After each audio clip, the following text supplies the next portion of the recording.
MVP in PowerShell, and I've been using PowerShell for several years. I've been asked 3 questions. What's my favorite V3 feature? Well, that's kind of hard because there's so many of them. The default parameters, the workflow, the new sim stuff. There's just so many stuff. But if I got to pick anything, I think it would be the new features in ISE. Particularly be able to do the block cut, so I can get just chunks of text. The ability to have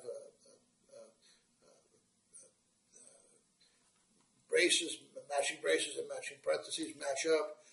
Be able to select a certain set of things and just run those. And of course the syntax generation of automatic IntelliSense. So a much improved version to the point where it's going to give a few of the commercial products a run for their money. What's missing in PowerShell?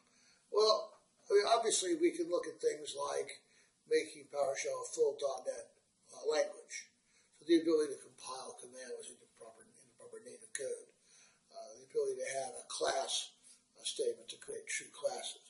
I think to some degree it's not really clear what's missing as opposed to what's not there.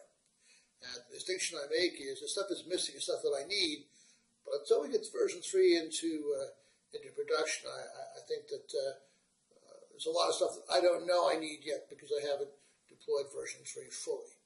I can see things like a workflow designer being highly desirable, better integration of the PowerShell workflow with the Apollos System Center Orchestrator.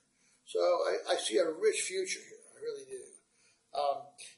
I think that with Server 8 and with PowerShell v3, PowerShell effectively becomes mature. It's now no longer an option that a few weird folks in the corner can kind of do, but they're geeks and it doesn't really matter. It's now mainstream. Thousands of commands come out of the box. Just about every product now from Microsoft and a lot from outside are PowerShell, PowerShell, PowerShell. I think we're there in terms of delivering a stable and a useful platform. Now the question about adoption, well, I think the adoption comes partly naturally, partly by fiat. If you're going to be an IT pro going forward, you're going to have to know PowerShell.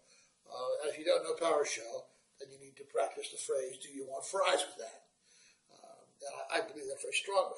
How to encourage adoption? I think it's a matter of just getting some good training out there. Obviously, I run some training. I would say that. It's a matter of keeping up the momentum, keeping up the evangelism, and just having a product team that back the community as they do.